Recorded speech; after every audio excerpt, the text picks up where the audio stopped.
The rooftop was silent, not because the music had stopped or the city had quieted, but because everyone had heard what he said.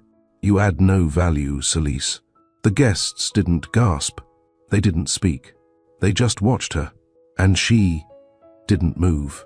Have you ever stood next to someone you loved, someone you helped build, only to realize they never saw you standing there at all? Have you ever been erased without being touched? If you've ever been called less than, extra, replaceable, or worthless by someone who once said they couldn't do life without you, this story is for you. Because tonight, she walked away, but not in defeat. She walked away in silence and came back an empire. The Larkspur Hotel rooftop was made of glass and nerve. It curved like ambition against the Manhattan skyline, glittered with moneyed smiles and shallow applause.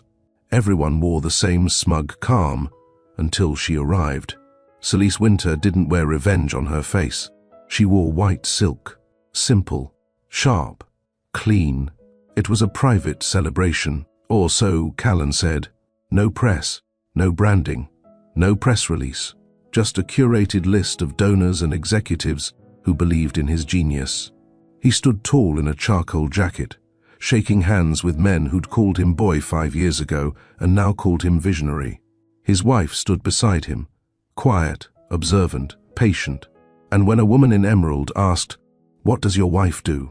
Callan laughed lightly and said, "She enjoys the view." Celise smiled, small, measured, but her fingers curled slowly around her glass. No one noticed, because men like Callan always thought grace was the same as weakness.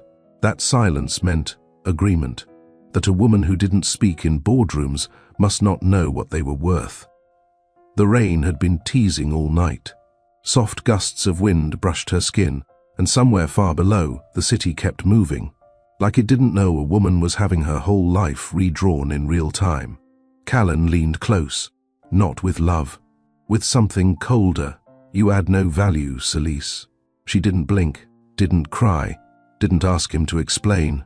He had said it the way he delivered bad code reviews, clinical, detached, indifferent, like she was a miscalculated line in his success script, like she was in the way. She looked at him, then looked past him. There were no second chances in his eyes, only vanity, only strategy. So she turned. She walked across the rooftop. She passed stunned assistants, flustered interns, secretaries who admired her but never said it out loud. She didn't grab her coat. She didn't take a purse. She didn't wait for the elevator. She walked, and not one person stopped her, not even him.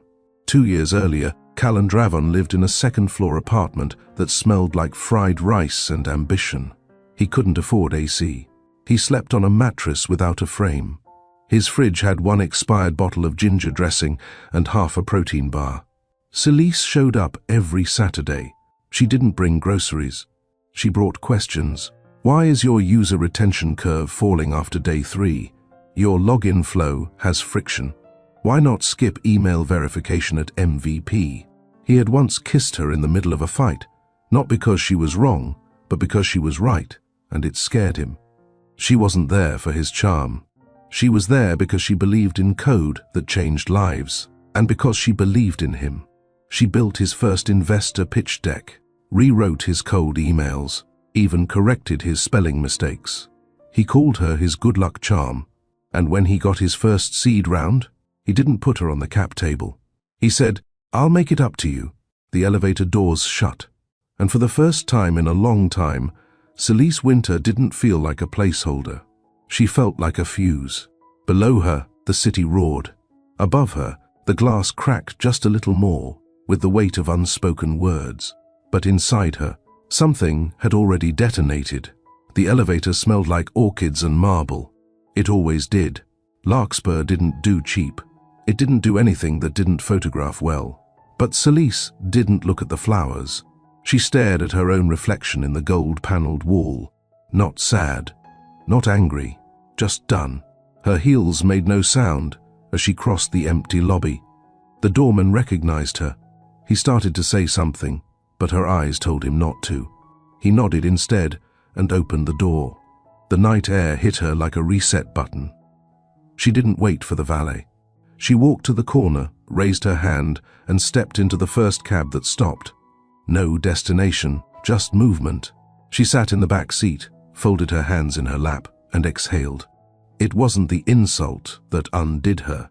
It was the ease with which he said it, like her years of patience meant nothing, like her sacrifices were background noise, like the only value she ever had was proximity, and now even that wasn't needed. 2 years ago, she'd seen him pacing around a cracked apartment floor, laptop crashing every time he tried to load his prototype. He'd called her in tears once because an investor ghosted him. She brought him orange juice and an Ethernet cable. She was the one who told him to switch from enterprise licensing to a freemium model. She explained why market fit mattered more than pitch polish. He hadn't even known how to calculate CAC properly. Now he stood with $100 million grin and looked at her like she was a decorative plant someone forgot to water. She opened her purse and pulled out a folded note. Handwritten. Simple. No flourish. I'd rather be invisible building something than silent while you erase me. It had taken her 10 seconds to write, and 2 years to mean it.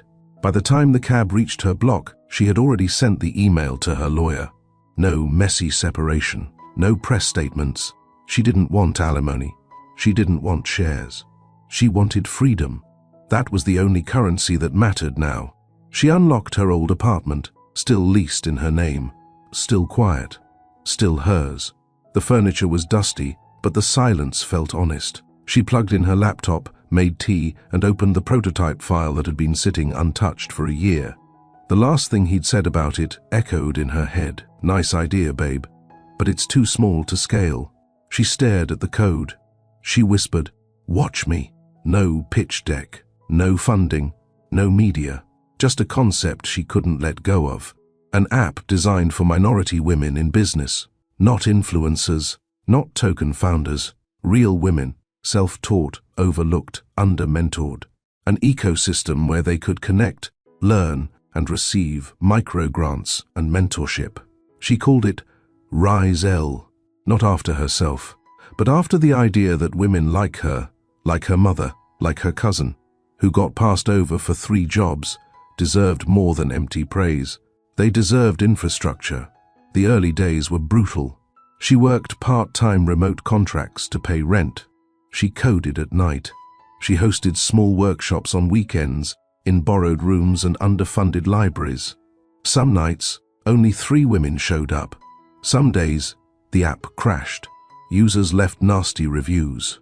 She cried once, in the bathroom of a WeWork, with paper towels pressed against her face so she wouldn't ruin her only good blouse. But every time she wanted to quit, she remembered his voice. You add no value, Celise. That sentence became fuel. She started handwriting thank you notes to every new user. She answered support tickets herself. When a single mom emailed her saying, your grant helped me buy a printer and apply to 5 contracts, Celise printed it out and taped it above her screen. She didn't need everyone. She needed someone. And slowly, someone started showing up. 200 users in the first month. By the 3rd month, she crossed 40,000. The tipping point came when a teenager made a TikTok praising the app's clean design and no weird startup bro vibes. It went viral. Suddenly, her inbox was flooded.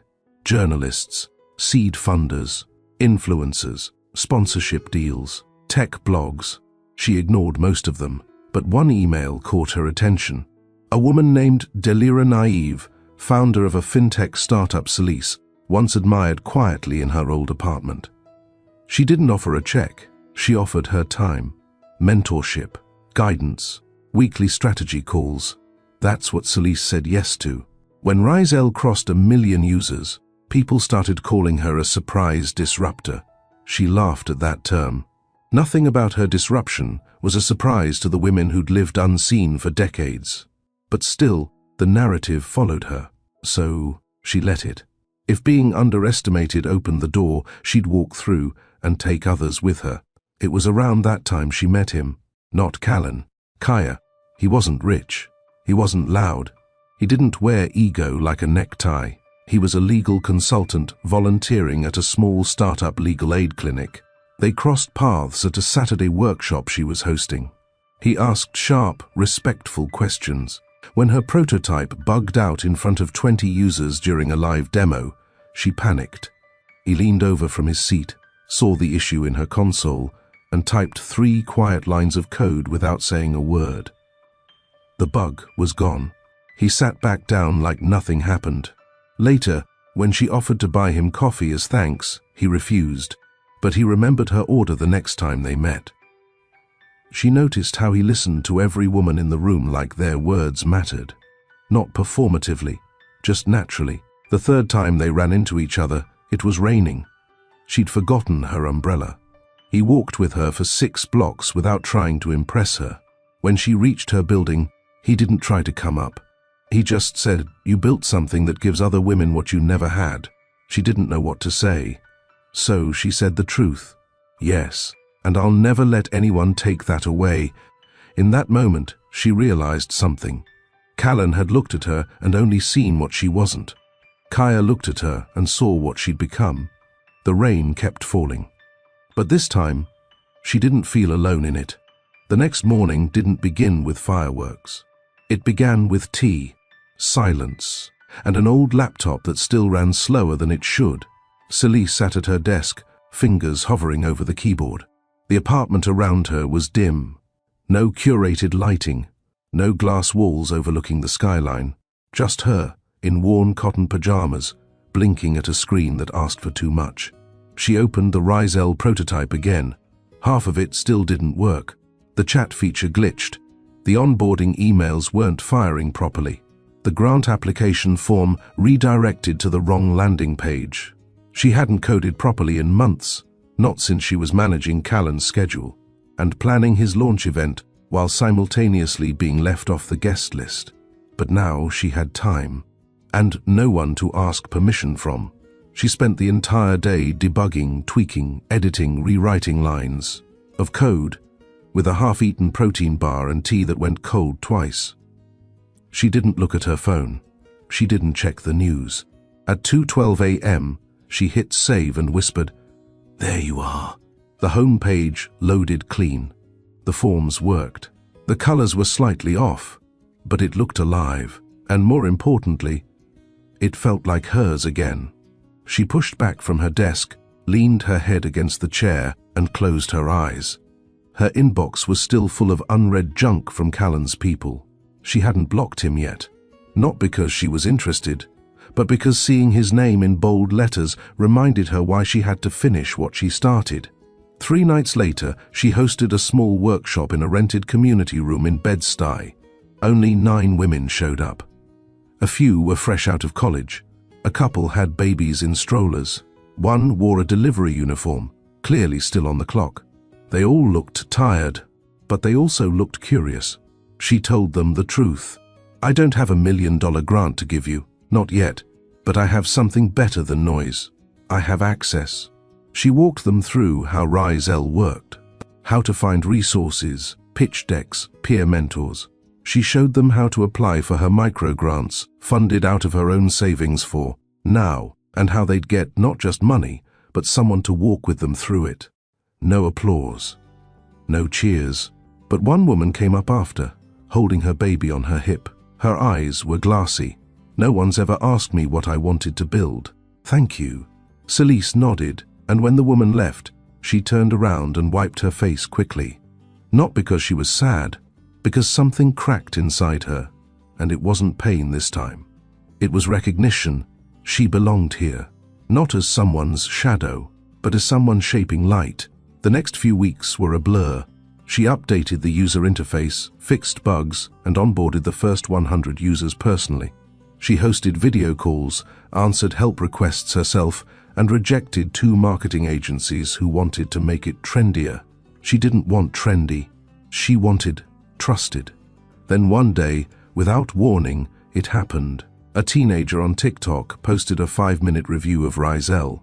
Sitting on her bedroom floor, hoodie on, messy bun, she said, "This app is built different. No BS. No trying to sell me stuff. Just real support. No creepy vibes. Whoever made this, thank you." Overnight, Rizel gained 10,000 users, then 30,000 more. By the end of the week, they had to pause new registrations just to fix the servers. Celise didn't sleep much. She barely ate, but she kept going. Her inbox exploded. Investment offers, media requests, sponsorship deals. Most wanted her to sign fast. They used words like buzz, momentum, first mover advantage. She wasn't interested in being a buzzword. She was building a lifeline. One email stood out. It was simple. The subject line, "You built what I wished existed 10 years ago." The sender, Delira Naive, founder of Kinfolk Capital, one of the few black women leading a multi-million-dollar investment firm on the East Coast. Her message was only 4 lines. "You don't need a check. You need someone who knows what this takes. Let's talk. I don't want in, I want beside Delira." Celise scheduled the call immediately. They didn't talk numbers. They talked vision. Delira asked about her users, her pain points, her core values. At the end of the call, she said, "You're building something most of these men don't even understand yet. I'll walk with you. Weekly check-ins, strategy. And when you're ready to scale, I'll help you do it right." Celise didn't cry, but that night she whispered to herself in bed, "This is what real partnership feels like." Meanwhile, Callan's face was still on billboards. He was still giving keynotes, still shaking hands at galas she wasn't invited to. But in every photo, she noticed something strange. His eyes weren't proud, they were tired.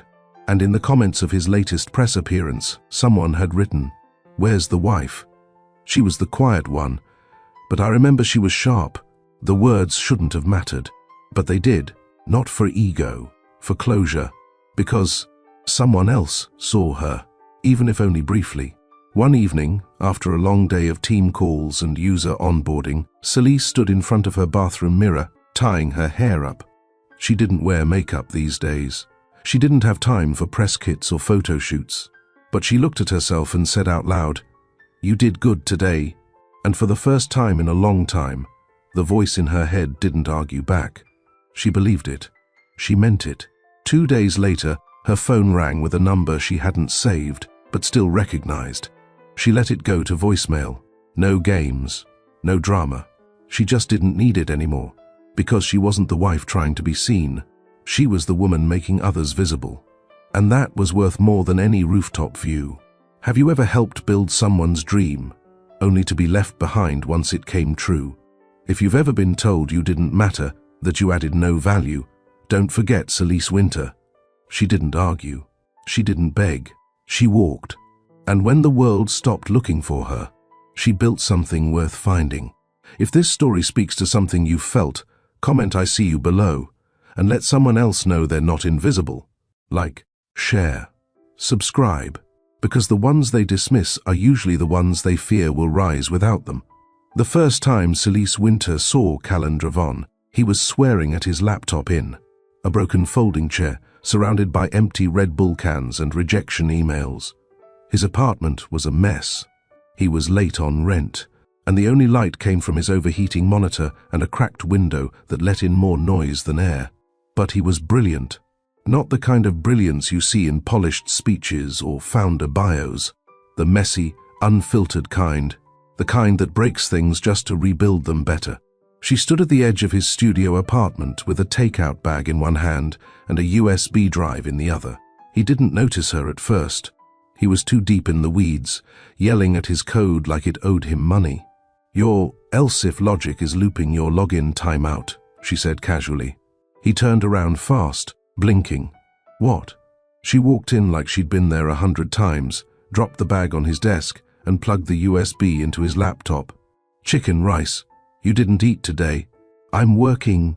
"You're crashing," she replied, sitting on the bed that doubled as a couch. He clicked open the USB. Inside, a cleaned-up version of his prototype and a draft of his business model with grammar fixes, user flow diagrams, and a few handwritten notes.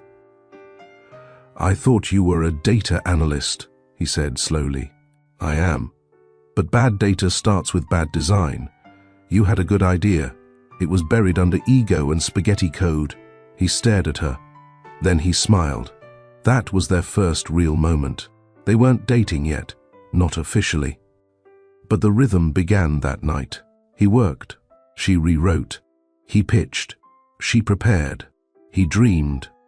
She structured. It was unspoken but understood. He was the voice in the room. But her fingerprints were on everything he said. Callan had ideas, ambition, and charisma, but no strategy, no funding, and no way to explain his product without stumbling. Celise gave it shape. She wasn't flashy.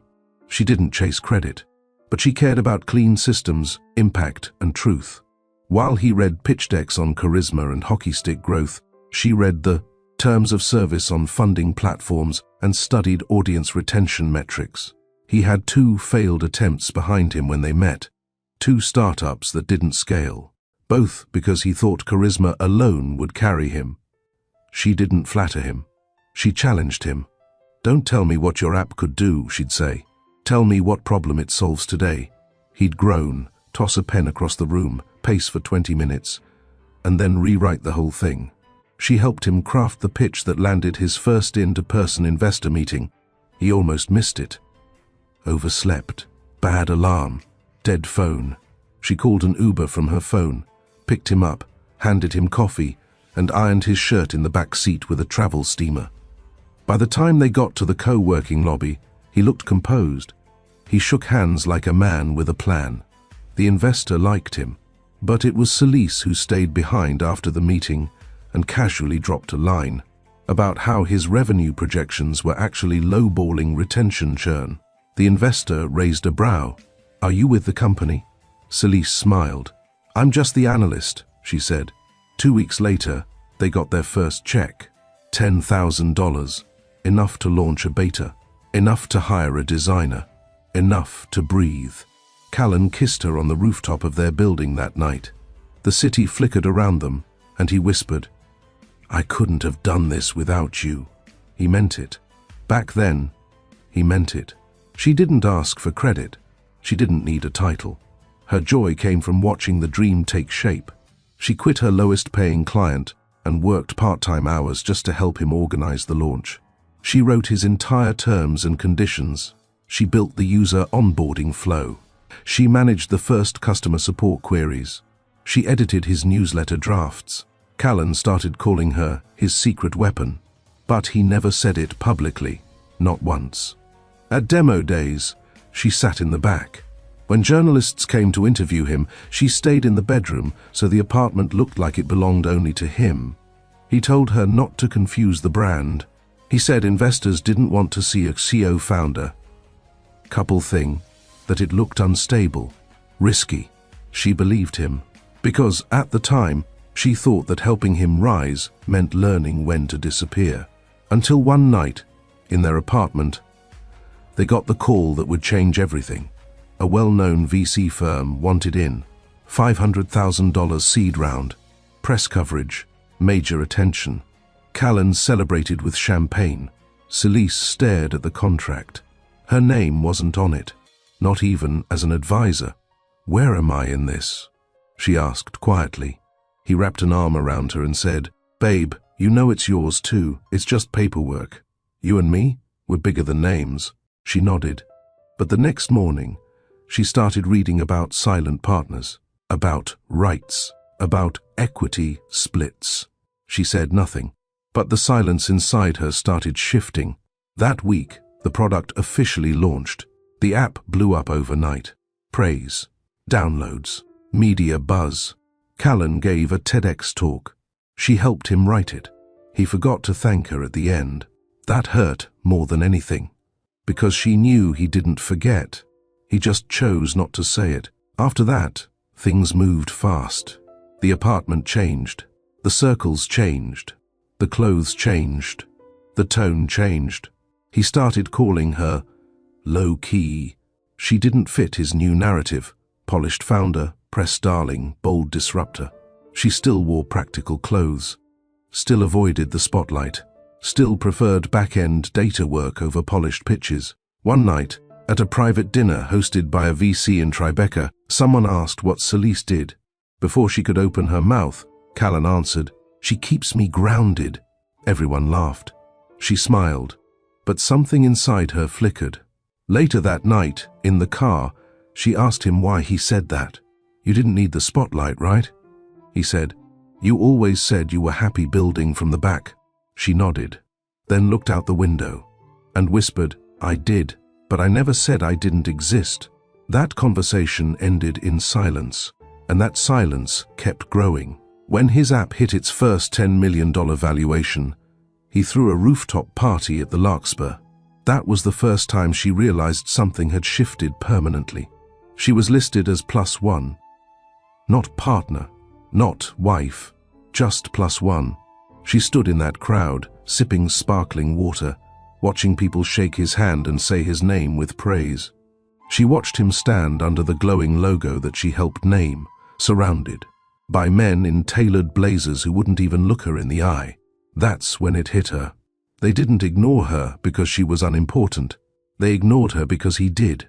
And if the man she built everything with couldn't see her, then she had to stop building for him. The next morning, she emailed herself an old folder, one she'd kept tucked away for months. It was labeled Rise L, Concept V1, and that was the first real step toward everything that came after. Celeste didn't open the folder for a week. She kept telling herself it wasn't time, that maybe she was just hurt. Maybe things with Callan would settle. Maybe once the product scaled further, once the press attention died down, he'd return to who he used to be. But deep down, she knew better. The old Callan, the man who once watched her give an entire lecture on database segmentation with stars in his eyes, was gone. Or maybe he had only existed for as long as he needed her. The file stayed in her inbox like a line drawn in sand. She opened it on a Tuesday morning, while Callan was still asleep in their new penthouse. Sweet with floor-to-ceiling windows and blackout curtains that never opened. Rise L, Concept V1. She stared at the wireframe for a long time. The design was clunky, the font outdated, the logic flow half-baked, but the heart of it still beat under the surface. It was the app she wished she'd had years ago, when she was alone, underpaid, overqualified, and tired of smiling through boardroom conversations she was never invited to finish. An app that didn't ask women to perform perfection, that offered resources without ego, mentorship without strings, and funding without humiliation. She made one small update that morning. Then another. She changed the font, cleaned the interface, rewrote the mission statement. It felt like breathing again. Callan came home that evening annoyed. A VC firm pulled out of a secondary deal. He ranted for 20 minutes about the press, about numbers, about how no one understood what it took to carry a brand on your back. Celeste listened, then asked gently, "Do you want help revising the growth report?" He waved her off. "I'm not looking for advice. I've got it covered." She nodded. She didn't offer again. That was the moment it became clear. He didn't see her as part of the build anymore. She was part of the furniture, useful once, now outdated. That weekend, she was invited to a private founders brunch by a fellow woman in tech she'd met years ago. Someone who had once sat beside her in a dusty co-working space while they both waited for their code to compile. Celeste debated going. Callan had a press event scheduled. He wanted her to attend, not because he needed her input, because he wanted the image. Perfect wife. Poised, present, quiet. She chose the brunch, and for the first time in a long time, she felt seen. The women there didn't care about who her husband was. They cared about her experience, her ideas, her thoughts on policy, platform bias, and mentorship networks. One of them asked about Rise L. She was surprised anyone remembered. "I still think about it," the woman said. "That app could have saved me a lot of pain early on." Celeste smiled softly. It might still. After the brunch, she walked home slowly, her heels clicking on the pavement like punctuation marks on a thought she wasn't quite ready to say out loud. By the time she got back, Callan was furious.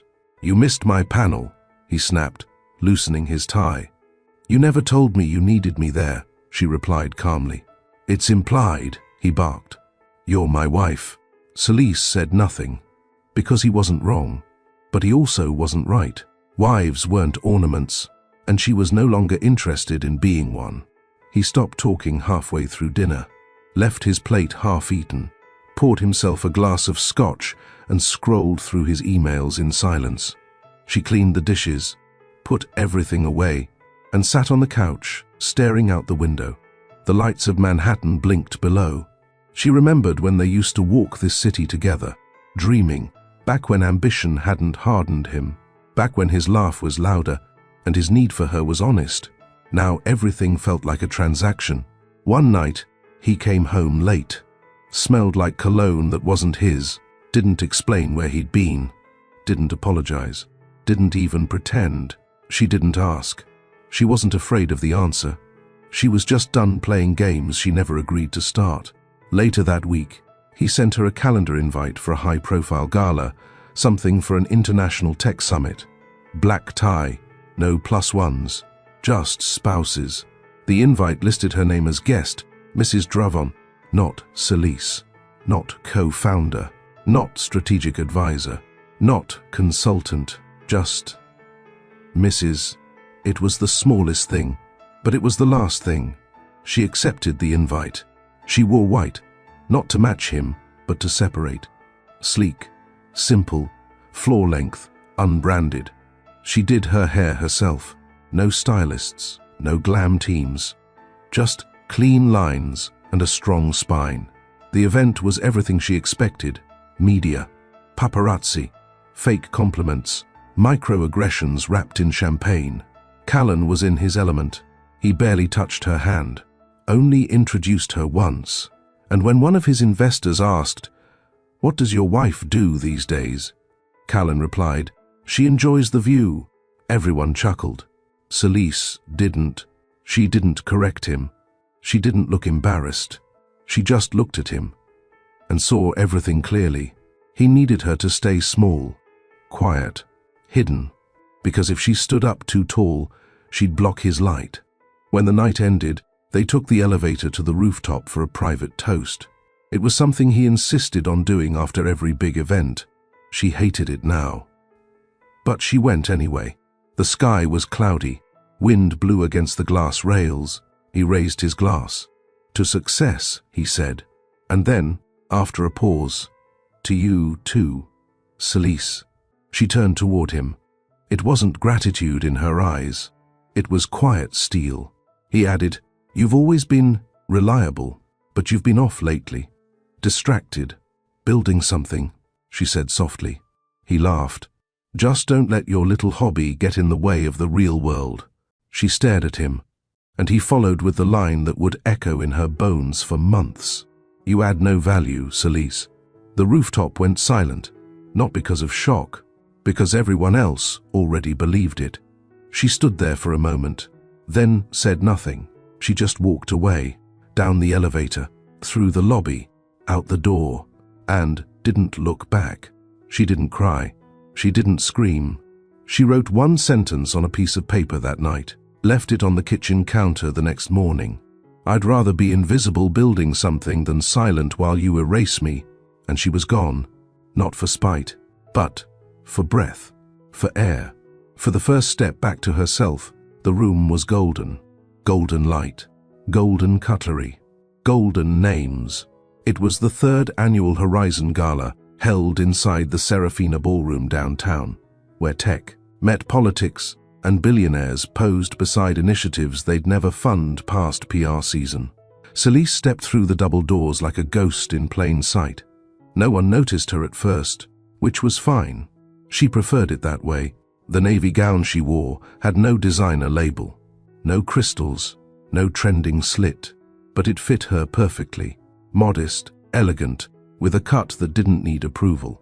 The kind of dress you wear when you no longer ask permission to be seen. Callan had arrived early. She saw him from across the room, already surrounded by a handful of VCs, and a newly appointed senator who laughed like he owed Callan something.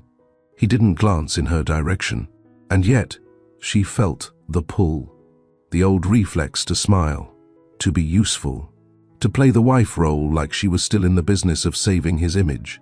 But that part of her had expired quietly. No funeral, just facts. Celise found her assigned table.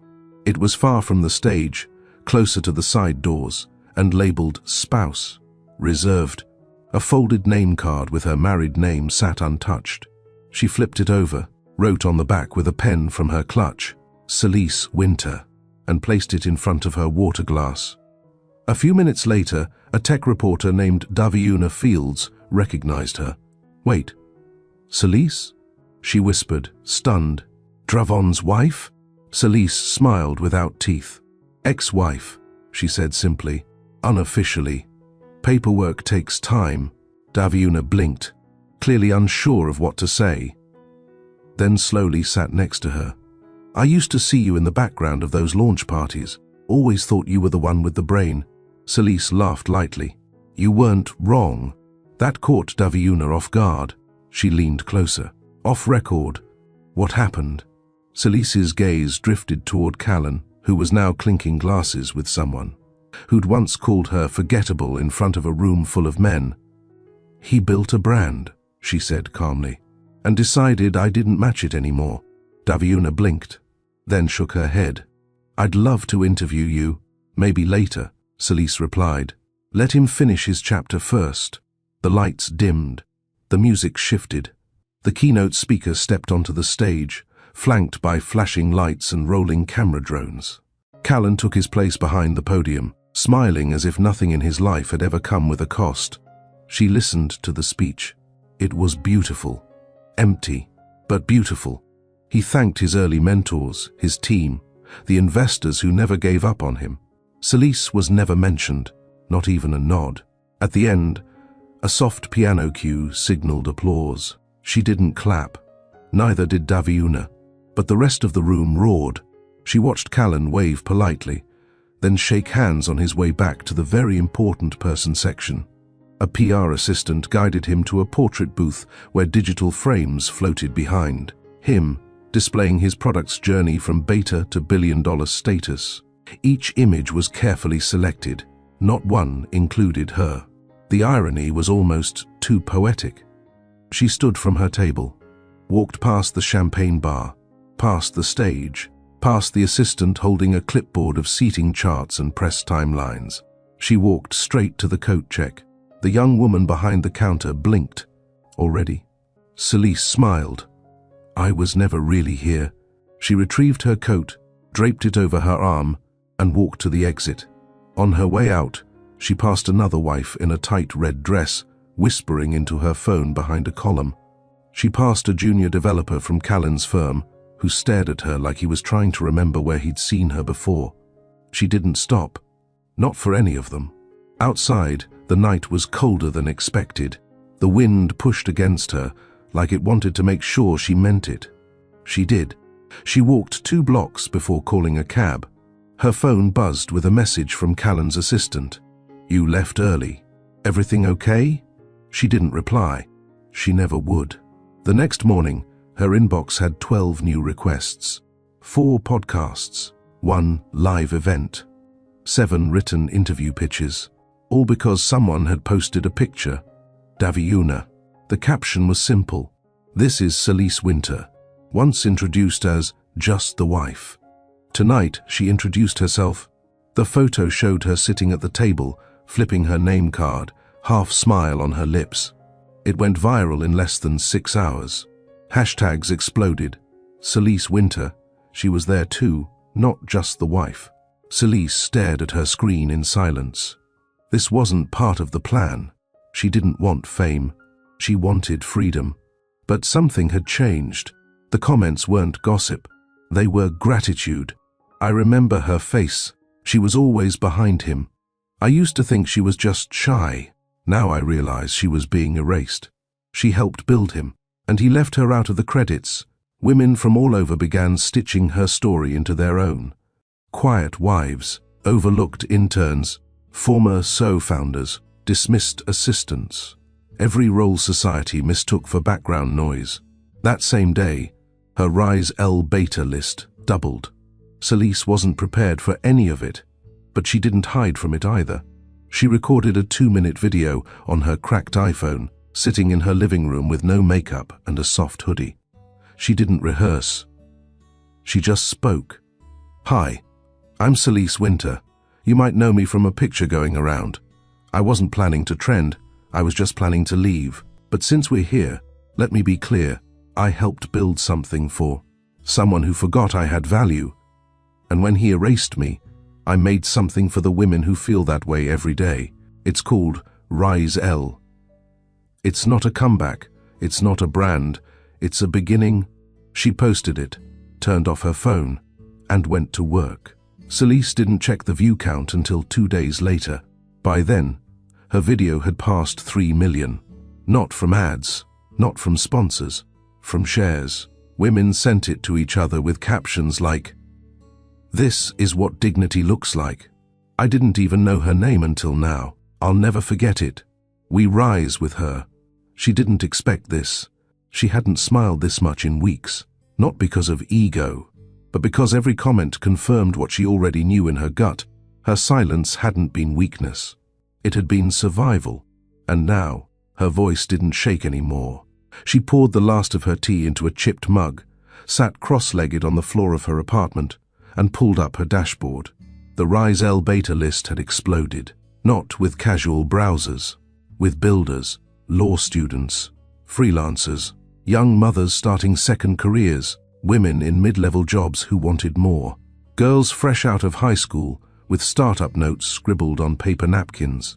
And every single one of them had the same request: "Where do I start?" Celise stayed up that night responding personally to 50 of them. She didn't use a script. She wrote each message with the same care she once used editing Callan's investor decks. But this time, the recipients weren't looking for profit. They were looking for possibility. She couldn't stop now. She started hosting free workshops again. No fanfare, no venues with velvet ropes, just folding chairs, borrowed projectors, and a whiteboard that squeaked every time she erased it. Her calendar filled faster than she could keep up. She needed help. But not just any help. Not people chasing the viral moment. People who believed in the mission, quietly, firmly, without needing credit. The first person she thought of was a woman named Letha, who had attended her earliest session months ago. A designer who'd been laid off after returning from maternity leave. Celise emailed her directly. "Within hours," Letha replied.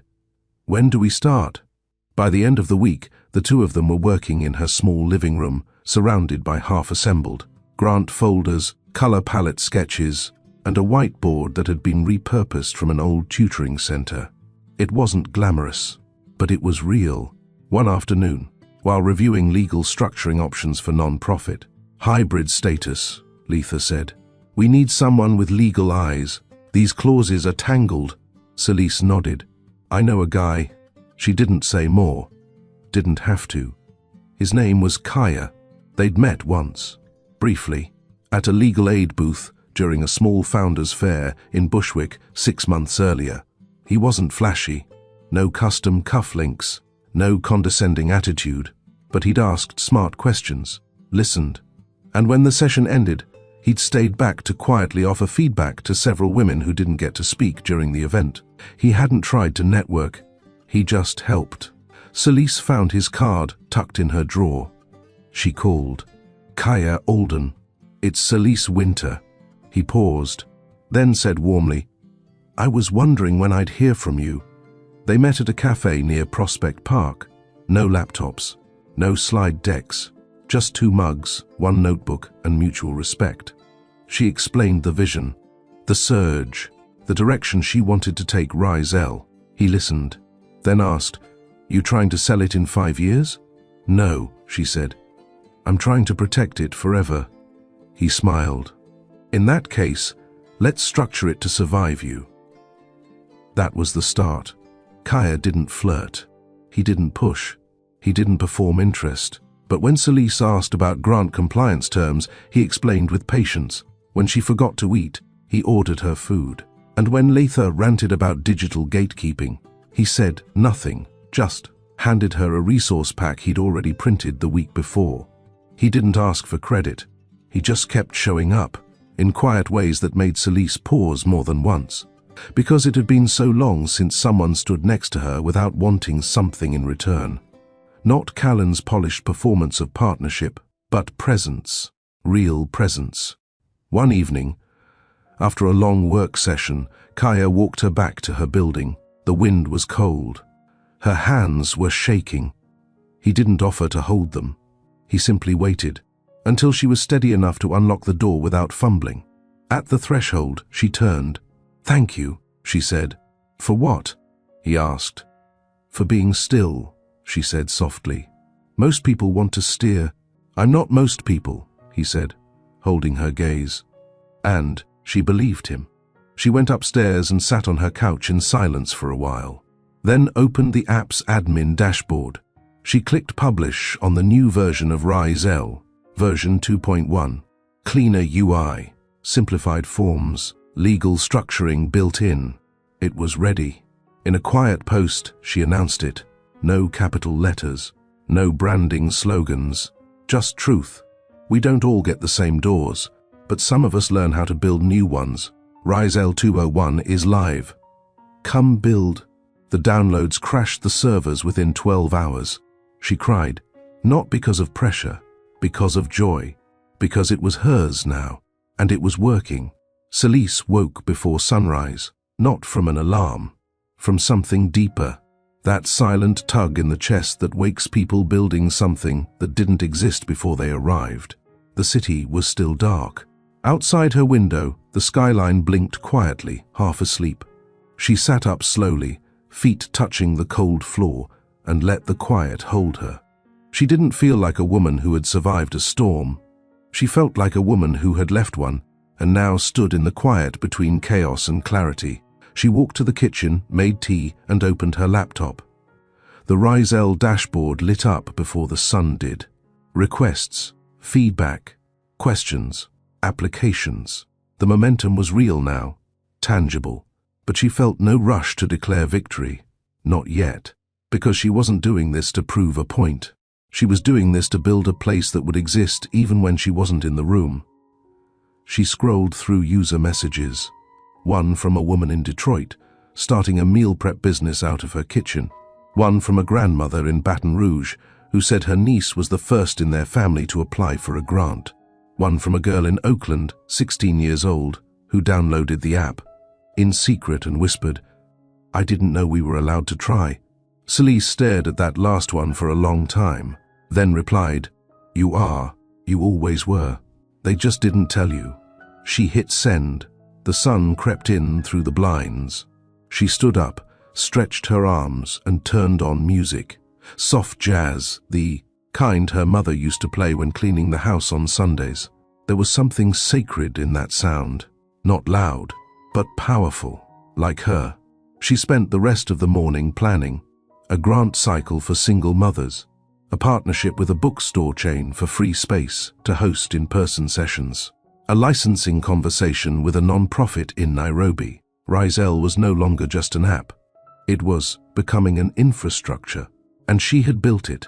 Out of insult, out of silence, out of refusal to stay erased. She paused around noon, walked to her window, and sipped her second cup of tea. That's when her phone buzzed. Not a notification, a call. Unknown number. She let it ring, then let it go to voicemail.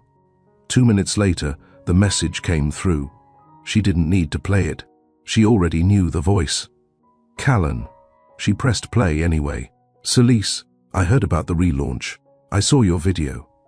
Look, I just think maybe we should talk. It's not about us. I mean, okay, maybe it is a little, but it's bigger than that. Maybe there's a way to collaborate, you know? I've got people watching. The timing could be good. We'd look powerful." She didn't finish the message. She didn't need to. He hadn't changed. Not really. He didn't miss her. He missed her image, her contribution, her credibility, now that the public knew her name. She deleted the voicemail, blocked the number, and smiled. Not because she won, but because she no longer needed to explain why she left. That was the real victory. Later that day, she met with Letha and Kaya at a co-working loft they'd just signed a short-term lease for. It wasn't large, it wasn't fancy, but it had clean walls, soft lighting, and a long table where ideas felt at home. They sat down together with printed grant applications, partnership proposals, and a shared calendar scribbled with deadlines. It wasn't a boardroom. It was better. It was theirs. Letha kicked off the meeting with updates on branding outreach. Kaya passed around updated legal documentation for partner collaboration clauses. Celise shared the latest user data growth chart. They weren't building to impress anyone. They were building for impact. At the end of the meeting, Letha packed up and said, "You good?" Celise nodded. "Better than I've been in years." She stayed behind after they left. Let the silence settle around her. She looked around the space, blank walls, chairs with slight scratches. Windows that let in streaks of light no filter could improve. She whispered to the room, "We're just getting started." That night, she walked home instead of calling a car. She passed the spot she used to cry in after investor meetings, the cafe where she used to sit for hours revising Callan's slides, the park bench where she once wondered if she'd wasted her best years on a man who couldn't even remember her middle name. And now? She passed them like old furniture she no longer needed. When she reached her door, a small box was sitting on the ground, no sender listed. She picked it up carefully and opened it inside. Inside, a single frame. Her Rizel login screen, printed clean and framed in black. A post-it stuck to the back. "It's working. Keep going. K." She stared at it for a long time, then hung it on the wall above her workspace. She didn't text him, didn't thank him yet. But when she sat down at her desk and looked up, she felt something she hadn't in years. Affirmed, not for how she looked, or what she represented, but for what she built with her own hands. And she wasn't done. The next morning, Celise opened her inbox to something she hadn't expected. An invitation from the National Women in Tech Forum. Keynote speaker slot. Topic: building from the margins. Her first instinct was to say no. She didn't like stages. She liked frameworks. Quiet execution, fixing systems no one else wanted to touch. But the message was personal, not a blanket email, not a press opportunity in disguise. It read, "We've watched you work for years. Not all of us were silent. Some of us were watching. It would be an honor to have you speak. Signed, Noreen Cho, Chairwoman, Nwitif." Celise stared at the screen, then forwarded the invite to Kaya and Letha. Kaya responded within 5 minutes. "Say yes, but only if it's you up there, not their version of you." That sealed it. She replied, "Yes." The next 2 weeks moved fast. Speech drafts, outfit fittings, coaching calls. She declined politely. Event prep was a machine, and she refused to let it shape her into someone she wasn't. "No slides," she told the coordinator. "No pitch deck, no bio video. Just me." They hesitated, then agreed. On the morning of the event, she woke early. The sky was cloudy but calm. She wore slate grey, sharp lines, no jewelry, just a small pin with the Rizel logo on her lapel. Not flashy, not screaming, just present. She arrived at the venue an hour early. Sound crew, light checks, nervous assistants buzzing through the aisles. Celise walked past them all, straight to the stage. She stood there, alone, staring out at the empty rows. Rows she used to sit in, listening, learning, taking notes on people who never knew her name. Now she was here, center, still. Later, backstage, Letha handed her a small note before the program started. "You don't need to impress them. You already built what most of them are still pretending to." Celise smiled, then walked onto the stage. No announcement, no grand entrance. She just walked. The applause came anyway. Quiet at first, then rising. She stood behind the podium, took a breath, then moved away from it, stepped forward. No cue cards, no confidence coach, just truth. "I was told once that I added no value," she began. The room went still. "I was told that by someone I helped build, and for a long time, I believed him." A beat passed. "I believed I needed a title to matter. I believed being behind the scenes was safer. That invisibility was the price of support.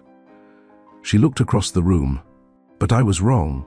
Applause, not loud, but honest. She kept going. I didn't come here today because I want a brand, or followers, or even recognition. I came here because there's a girl somewhere, watching this from her cracked phone, wondering if she's allowed to start. A pause. She is. And so are you. The applause was louder now.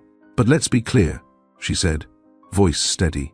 Starting doesn't mean waiting for permission. Starting means refusing to stay invisible, even when it's more comfortable. A woman in the second row wiped her eyes. Celise looked right at her. You don't owe anyone a polished version of yourself to prove you're worthy of being heard. She ended her talk with a simple line. I didn't walk away to be seen. I walked away to see myself. And I've never looked back.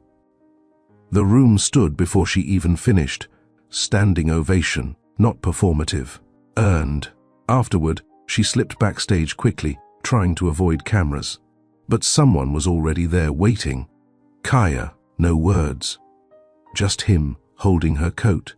She took it slowly, still catching her breath. Then he handed her a cup of coffee. Her exact order. 2 sugars, no cream. She smiled. You watched. I listened, he said. She looked up at him. I didn't plan to say most of that. I know. That obvious? No, he replied. It was you. Unfiltered. That's why it worked. They stood in silence for a moment. Then he added, You said something out there. Which part?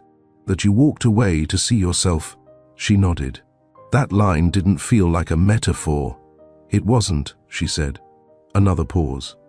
Kaya didn't push. He never did. He just held the coffee a little longer when her hands were too full. They walked together to the lobby. Paparazzi tried to snap shots through the glass doors. Celise turned away. Kaya stepped in front of the lens, not as a shield, but as a message. Not yours. They exited through the side. Wind hit them fast. Celise let it blow her hair out of place. She didn't care. Want a ride? He asked. No, she said. Walk with me. So he did. 3 blocks of silence. Then she asked, You think people change? Really? He looked up. Some evolve. Some stay wrapped in the idea of who they used to be. Which one do you think I am? He stopped walking, faced her. You're not evolving, he said softly. You're already becoming. She didn't say anything at first, but she smiled. It wasn't a perfect smile. It was real. At her door, they paused. She didn't invite him in, but she didn't want to say goodbye either. So she said something else. Thank you. For showing up without asking to be the center. Kaya nodded once and replied, Thanks for making space for someone who didn't come to take. She watched him walk away. Not because she wanted to, because she needed to know he would. That he wasn't trying to fill a gap. He was just willing to stand near it. Inside, she opened her laptop. Rizel's servers were holding steady, user count climbing, feedback glowing. She looked at herself in the screen's reflection. Still in slate gray, still sharp, still standing. She whispered, We're not done yet. And meant it. The message came in the middle of a quiet Tuesday. No subject line, no greeting, just a simple email. You're on the shortlist for Forbes 40 Under 40, social impact category. Can we talk? Celise reread it 3 times, then closed her laptop. She didn't move for a full minute. The dishwasher hummed in the background. Her tea had gone cold. Outside her window, the city rolled on like usual. No applause, no spotlight. That's how she wanted it. And yet, a part of her, the part still healing from being ignored for so long, felt the quiet pulse of something deeper. She wasn't invisible anymore, not just to women like her, but to the very institutions that once dismissed her. She took a breath, reopened the laptop, replied simply, Happy to speak. Let's set a time. She didn't text Letha, didn't call Kaya. Not yet. Some news needed to sit with you first, to test if your heart had truly stopped waiting for permission. That evening, she hosted a Zoom session for 300 new Rise-L users. The chat was flooding faster than she could moderate. A woman from Arizona shared her story of launching a virtual therapy practice after being denied loans 3 years in a row. A college dropout from Atlanta showed off her eco-jewelry line. A teen in DC asked if she could start a Rise-L chapter at her school, even if she wasn't old enough to be serious. Celise smiled. Being serious has nothing to do with age, only with vision. They clapped on screen, dozens of small video boxes lighting up in reaction. After the call ended, she sat back and exhaled. It had grown so fast, but it had stayed grounded. That was the win. Letha called 5 minutes later. "I saw the tag," she said. "Forbes?" Celise didn't even ask how she knew. Letha was 3 steps ahead of every algorithm. "It's not confirmed," Celise said. "It's inevitable," Letha replied. Celise didn't argue. She changed the subject. "I want to talk grants. We need a second phase, more flexible options, emergency relocation, legal fund support." "Already sketched it," Letha said. "You think I'm slow?" Celise laughed, but it faded when her phone buzzed again. This time, it wasn't press. It was him, Callan. Not a blocked number, a new one. But she knew his rhythm by now. The message was short. "Saw the shortlist. Proud of you." She stared at it. Not because it hurt, but because it didn't. She typed a reply, deleted it, typed again, then put the phone down. Instead, she opened her journal, the one she hadn't touched in months, and wrote one line. "He called me worthless. The world disagreed." 3 days later, the announcement went live. Celise Winter, Forbes 40 under 40, social impact. The article ran her name with bold headlines. Her photo sat beside phrases like tech trailblazer, founder reshaping access, and the quiet mind behind a loud movement. Her phone wouldn't stop. Mentions, DMs, emails. Even her old university reached out asking if they could highlight her legacy. She didn't feel like a legacy. She felt like a woman with 1,000 unread messages and a stubborn server issue she still couldn't fix. That afternoon, she stepped out for air. No makeup, hoodie, braided hair, sunglasses that weren't expensive but helped her think. She walked 3 blocks before stopping at the corner cafe where Kaya sometimes worked between meetings. He was already there, laptop open, black coffee beside it, reading a dense-looking document like it insulted him personally. She stood in front of him without speaking. He looked up and smiled, the kind of smile that didn't change whether the world was clapping or not. "You came out," he said, closing the screen. She nodded. "I needed to remember the city still exists." "You hungry?" She shrugged. He ordered her usual before she answered. They sat together without small talk. He didn't bring up the list. She didn't expect him to. And that's why it meant more than any tweet. After a while, he spoke. "You okay with it?" "With what?" "The spotlight." She exhaled slowly. "I'm okay with the work. The rest is noise." He nodded once. "Good. Then it won't distract you." She tilted her head. "You think I'm distractible?" "No," he said. "But people forget themselves when the world starts clapping. And you worked too hard to lose your own rhythm." That landed. Not harsh. True. She sipped her drink, still hot. "Thank you," she said. "For what?" "For being consistent. Most people adjust to applause. You don't flinch." He didn't smile this time. He just said, "That's because I'm not here for the applause." A pause stretched between them. It wasn't romantic. Not yet. It was something more dangerous. Safe. She set down her cup. "I think I was waiting for someone to say that. Not with flattery, just honestly. You don't need someone to keep you grounded," he said. "You're already standing, but it's okay to want someone who holds the space beside you." She swallowed, then nodded. They didn't speak for another 5 minutes, but she didn't leave, and he didn't check his watch. "Have you ever been called small by someone who couldn't see your full height?" Celise was told she had no value. But value isn't measured in approval. It's measured in who you lift when no one's watching, and who stands beside you when the crowd finally turns your way. If you've ever risen after being overlooked, drop a comment below. I'm still rising. Like, share, subscribe. Because the quiet ones aren't invisible. They're just focused. And when they speak, the world listens. The downtown office didn't have her name on the door. Not yet. But everyone inside knew who she was. Celise stepped off the elevator and into the small third-floor suite Rizel had recently leased. The walls were still bare. The reception desk hadn't arrived. A cluster of chairs sat huddled near the window, waiting for purpose. But the hum of energy? It was real. Letha waved from across the room. We need your eyes on the partnership contract. The accelerator wants a clause for equity share. Celise raised a brow. We're not giving ownership. That was never the model. I know, Letha replied. But they're dangling global visibility. Celise walked past her, took the file, and sat on the corner of the desk. They're not lifting us. They're attaching themselves to our story, she said flatly. If they believe in the mission, they'll support it without branding it as their redemption project. Letha grinned. That's a quote. Celise didn't smile, not because she was angry, because she meant it. When people began to notice Rizel, the tone shifted. At first it was curiosity, then respect. Now it was strategic interest.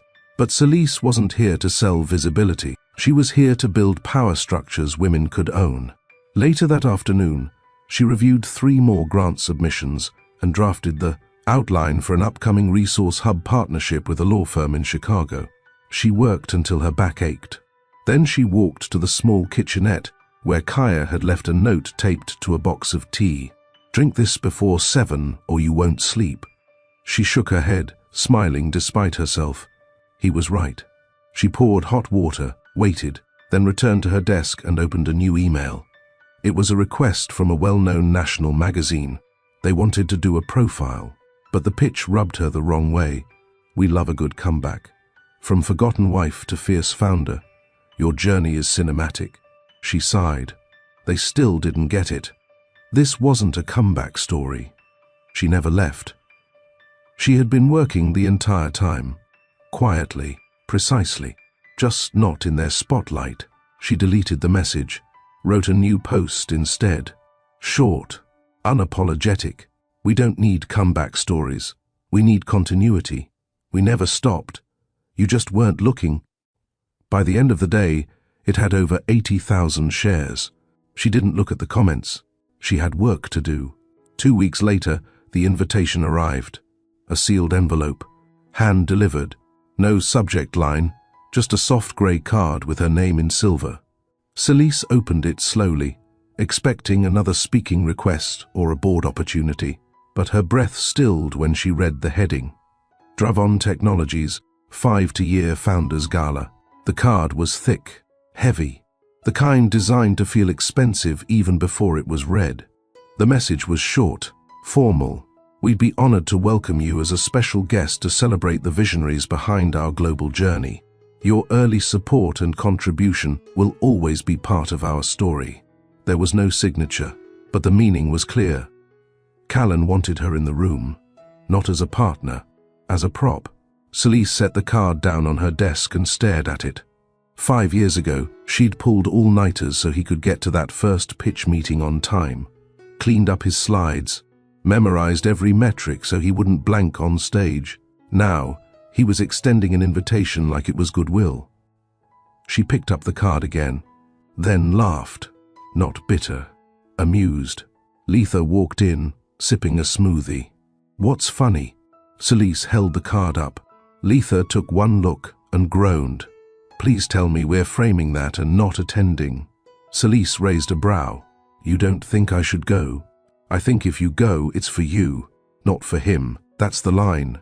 Celise leaned back in her chair. She didn't speak right away. I'm not mad anymore, she said.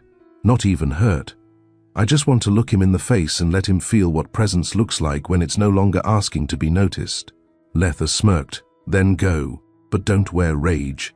Wear clarity. Celise nodded. I'll go. That night, she sat on her balcony. Quiet city noise below, tea in hand, eyes on the skyline she'd once cried beneath. She wasn't going to confront anyone. She wasn't going to reclaim space. She already had both. She just wanted to be in that room, fully herself, so that if Callan looked at her, he would see it clearly. The thing he once dismissed as no value was now untouchable. Not because it was loud, because it no longer waited to be proven. The gala was held at the same hotel where it all unraveled. Larkspur, same glass rooftop, same curated lighting, same illusion of exclusivity. Celise hadn't been back since the night he told her she added no value. But this time, she walked in without hesitation, no borrowed power, no supporting role. Her hair was pulled back in a clean twist. Her gown was midnight blue, elegant but unbranded. She wore no jewelry except for a small gold pin on her chest. The Rise L emblem. Let them Google it. She arrived alone, refused the escort. As she entered the lobby, the doorman nodded slowly, recognizing her. She returned the gesture. Inside, the air smelled like citrus and pride. Guests stood around sipping wine, half laughing, eyeing one another with the kind of measured admiration that didn't come from genuine respect, but positioning. She was approached within seconds. Celise? She turned. It was Marisol Bell, one of the original founding PR partners. Marisol's eyes widened. Wow. You look incredible. It's been, what, 3 years? Almost, Celise said. We always wondered what happened to you after. She stopped, realizing her words were thin ice. Celise didn't rescue her. I built something, she said simply. Marisol blinked. I heard. The app, right? Congrats. That Forbes thing? Huge. Celise nodded once. She didn't ask questions. She didn't need validation. She already knew what she'd done. As she moved further into the room, conversations paused when people caught sight of her. Not everyone knew her name, but enough did. And the ones who didn't recognize something else, control. She wasn't in the room to perform. She was the room's reminder that not every presence needed a spotlight to shift the air. At the far end of the rooftop, near the gold-lit podium, she saw him. Callan, sharp suit, perfect posture, surrounded by a half-moon of men clapping him on the back. He hadn't seen her yet, but he would. She walked to the open bar and ordered sparkling water. The bartender handed it over without small talk. She turned, and there he was, face to face. Callan froze, only for a breath. Then, a practiced smile. Celise, she looked at him, not through him, at him. Callan, you look. He faltered. She waited. He reset. You got the invite. I did. I'm glad you came. She took a sip. I didn't come for you. The smile on his face held, but something behind his eyes cracked. And she let the silence do what it always had, say everything he didn't know how to hear. Callan gestured to a quieter corner of the room. She followed, not because he led, but because she was done running from anything with his name on it. They stood by the glass edge of the rooftop. The city stretched beneath them. She remembered the last time she stood in this exact spot. The rain, his words, her silence. Tonight, no storm, just air, and the space she made for herself. I didn't expect you to say yes, he said, adjusting his cufflink. You don't know me anymore, she replied. His lips curved, but it didn't reach his eyes. You're right. She turned her body fully toward him. You wanted me here for optics? He hesitated. Not only, then why?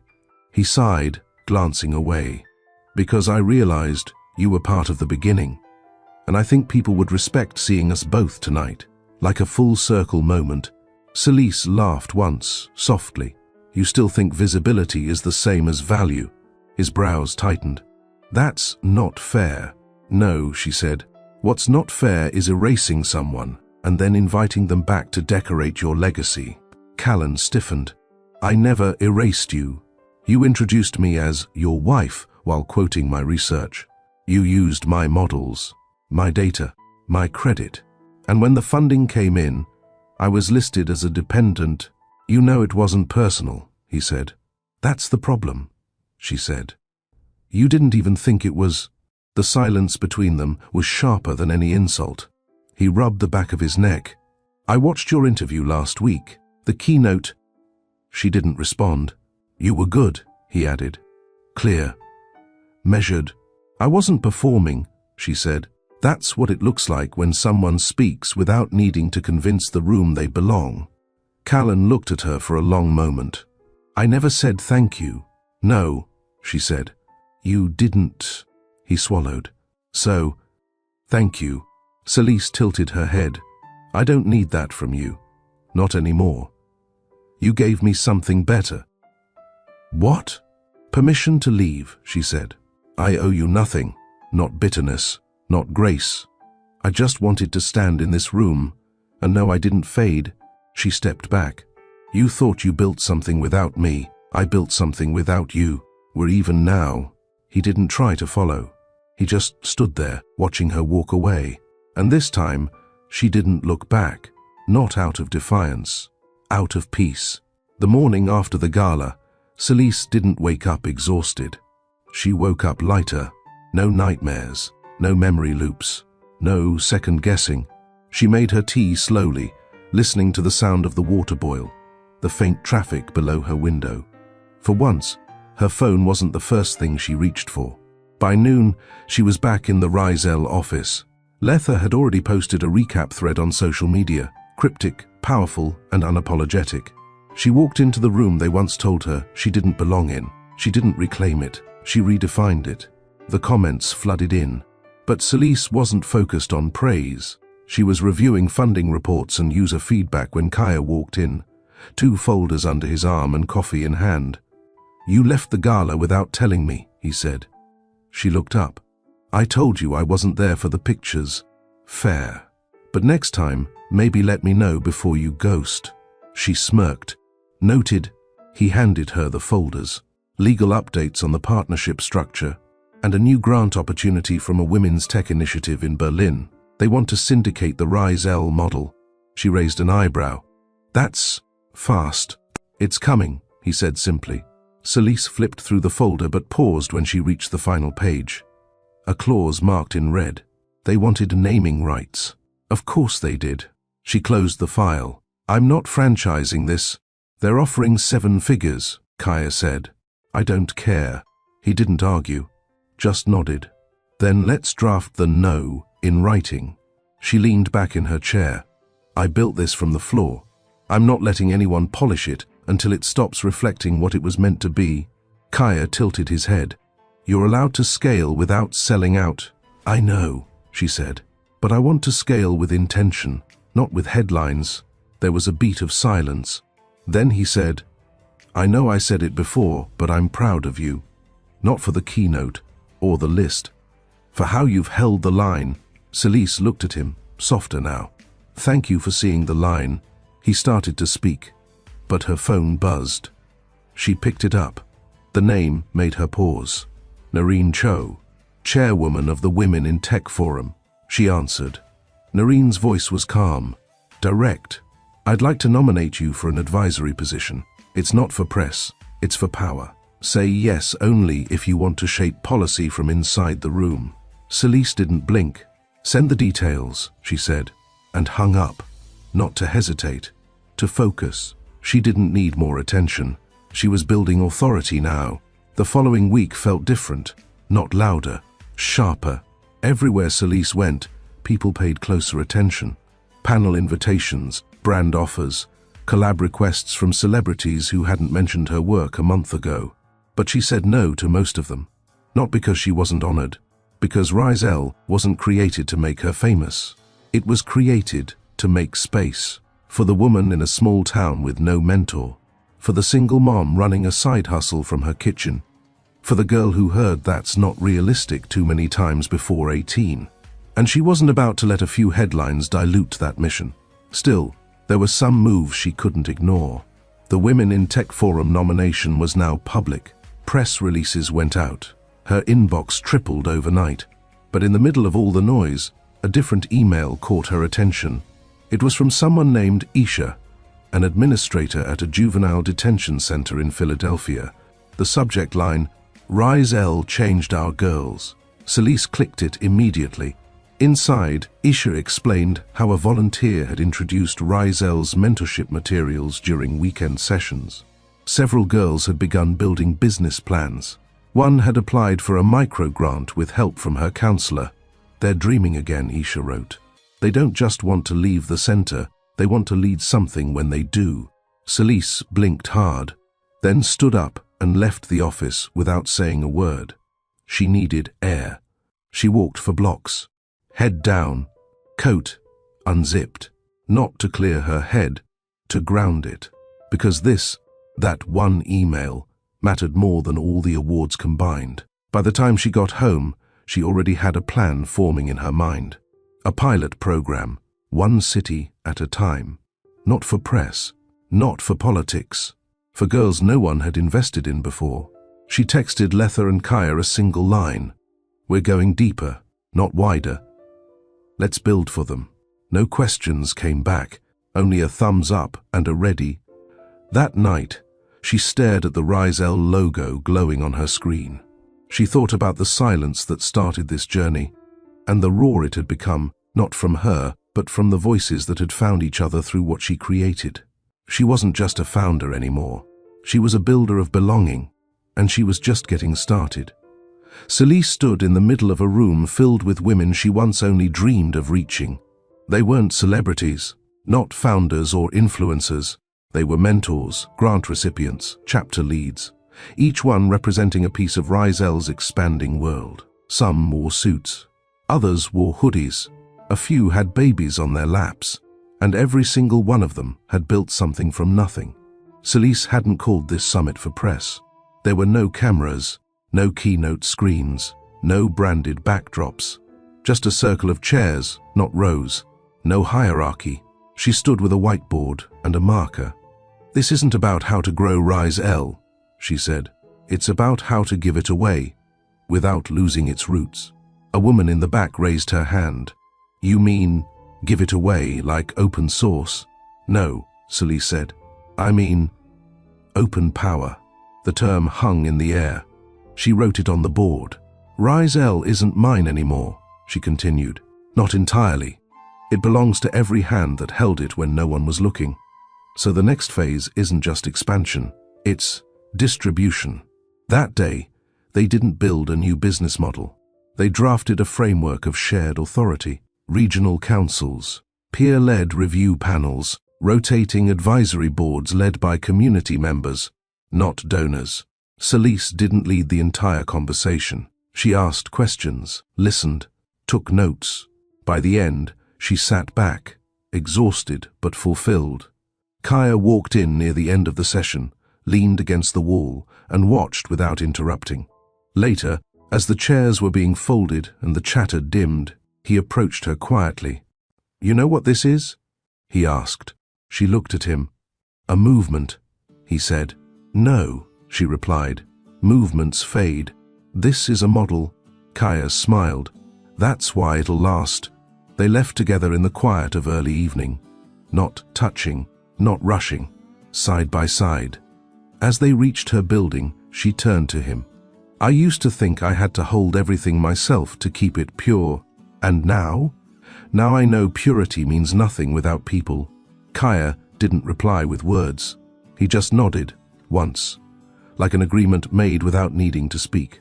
Inside, Celise sat alone with the notes from the summit. She circled 2 words. Legacy structure. It was time. Not to lead louder, to lead wider. By Friday, Celise had her legal team on a call. Not to talk scale, to talk succession. "This isn't about stepping down," she clarified.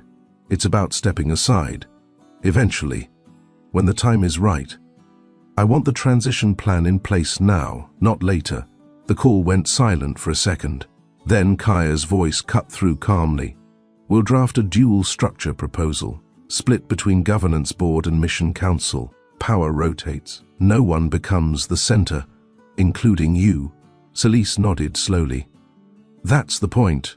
She knew what happened when vision got trapped inside one name. Callan had built Dravon Technologies in his image, and when that image cracked, the entire structure trembled. Celise wasn't going to make that mistake. She printed the draft of her original Rise-L framework, the one she scribbled on loose paper in a borrowed workspace. At the bottom of the first page, she added one new sentence in pen. "The founder is not the finish line." Later that evening, Letha walked into the office with 2 mugs of hot cocoa and a smirk. "You're planning your own obsolescence," she teased. "I'm planning our permanence," Celise said. Letha sat across from her, serious now. "You know what's wild?" she said. "This didn't start with branding, or capital, or clout. It started with pain, and you turned it into architecture." Celise looked up. "You think it'll hold?" "I think it already is." They clinked mugs. No toast, no big words, just warmth. That weekend, Celise flew to Philadelphia to meet Isha and the girls at the detention center. No press, no announcements, just chairs, journals, printed workbooks. She spoke to them the same way she spoke to the board, with respect. One girl, maybe 16, raised her hand near the end. "You ever feel like people only see you when you're angry or shining? Like they don't notice the middle?" Celise looked at her and nodded. "All the time," she said. "But the middle's where the real power grows." The girl blinked, then wrote that down. Later, before Celise left, Isha pulled her aside. "You didn't come here with cameras," she said. "I don't build for exposure," Celise replied. "I build for echoes." As her car pulled away from the center, she watched the girls wave from behind the glass doors. And she whispered to herself, "They see it now, not her, themselves." The award wasn't why she showed up, but the moment they called her name, the room went still. Celise Winter, founder of Rise-L, architect of equity innovation, builder of tomorrow. She rose from her seat in a sleek charcoal gown, no designer flaunting, no diamonds screaming status, just clean lines and steady grace. The applause didn't explode. It built, like people had just realized they were clapping for someone who changed the ground they stood on. Kaya stood too, but not out of obligation. He didn't cheer loudly. He just looked proud, solid, present, and that meant more than the plaque waiting on stage. As she walked toward the podium, her old life flashed quietly in her steps. The room where she once stood behind Callan, silent during his acceptance speeches. The office where she sat on the floor with budget notes, unacknowledged. The silence she swallowed while being underestimated. Now she was here, not louder, clearer. She took the mic and looked at the crowd. "Thank you. I accept this with gratitude and with a challenge." A few heads tilted. "I built Rise-L because I was told I couldn't, because I was labeled supporting caste, because people said worth had a look, a gender, a pedigree." Her voice didn't rise. It deepened.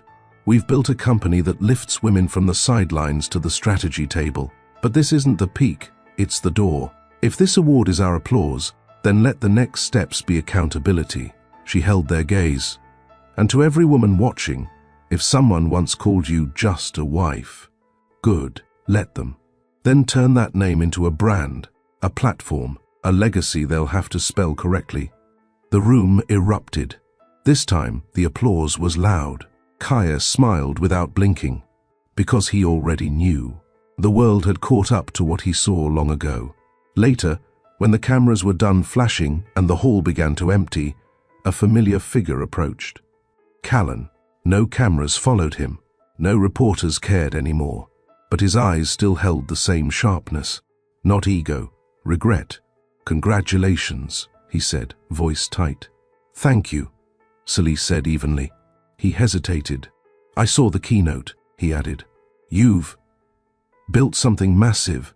"I built something quietly," she corrected. "That's the difference." He nodded. "I was wrong." Celise tilted her head slightly. "About what?" His jaw flexed. "About what matters. About what—" "I let go." She didn't smile. "Good men don't realize too late," she said. Then she walked away. No mic drop, No final word. Just her back turned, with the world behind her this time. The next morning, the article ran front page in the Business Daily. From footnote to founder, Celise Winter shifts the future. Kaya slid the paper across the counter to her at breakfast. She glanced at the headline, then back at her tea. "You didn't smile," he noted. "I did," she said softly, "just not with my face." She had no interest in headlines. The world could write what it wanted. She had rewritten herself. Across the city, in an office once filled with noise and glory, Callan stared at the same paper. He didn't throw it away. He folded it, slowly, then placed it on the shelf where her photo used to be. Some lessons arrive softly. Others arrive like thunder, even when the storm is already over. Callan had learned his. He had built his kingdom out of mirrors and thought it was marble. She had built hers from silence, and it still stood. Meanwhile, at Rizel headquarters, a new class of young female innovators filed into the mentorship room. Celise stood at the head of the circle. No stage, no mic, just her voice. "I'm not here to tell you what to do," she began. "I'm here to remind you what you already know." The room hushed. She continued, "You'll be told that you're being emotional, that your instincts aren't data, that your voice is better soft. Let them talk." She looked around. "Then build something so solid, they'll need your permission just to enter." A single mother raised her hand. "What if we don't feel ready?" Celise smiled for real this time. "Then you're right on time." The girl nodded slowly. Because that's what Celise had needed years ago. Not permission. Affirmation. Not long after, Kaya picked her up outside the building. She slipped into the car, unbothered by the guards, the cameras, or the curious eyes outside. In her world now, privacy was earned. Power wasn't paraded. It was practiced. He glanced at her. "You gave them your all again today." "No," she corrected. "I gave them truth. My all belongs to the people who see me outside the stage." His hand found hers. Firm. Certain. "And when you're done building for them, what about you?" he asked gently. She looked out the window. The skyline she once felt small beneath now felt like hers. "I'm still building," she said. Kaya leaned closer. "Then let's build together." They didn't kiss. Not yet. Some moments don't ask for that. Some moments close with quiet. Celise leaned her head against his shoulder as they drove, not toward fame, but toward peace. And this time, when she looked in the mirror, she didn't see a wife left behind. She saw the empire she'd become. They said she wasn't enough. They measured her by silence, mocked her with titles, and left her to rebuild from ruins. But what they forgot was that some women don't break. They rise. Celise Winter was called worthless, but she built a company from her name, a vision from her pain, and a future no one could take credit for but her. So here's your reminder. If someone ever counts you out, you don't argue. You don't beg. You build. Build in silence. Build in setbacks. Build in the shadows until the day they need your light to see their own way forward. Because success doesn't always sound loud.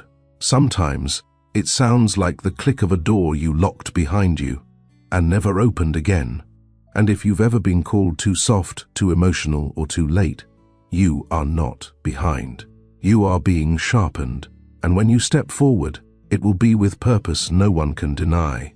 If this story reminded you of your own worth, comment "I build quietly." Like this video. Subscribe to Mr. Charles Stories and share it with someone who's rising in silence. Because we don't clap for the loudest. We clap for the ones who never gave up, even when no one was watching.